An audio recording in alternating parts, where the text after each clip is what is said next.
నమస్కారం. ఎప్పుడు మన ప్లేట్‌లో పడే ఆ మృదువైన, తెల్లటి, క్యూట్ ఫ్రెండ్ గురించి ఒక ఇంట్రెస్టింగ్ ఫ్యాక్ట్ చెప్దామా?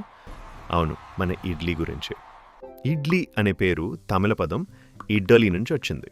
అసలు హిస్టరీలో ఇండోనేషియాలోని కేడు అనే ఆవిరి వంటకం మన దగ్గరకొచ్చి ఈరోజు ఇడ్లీగా మారిపోయింది.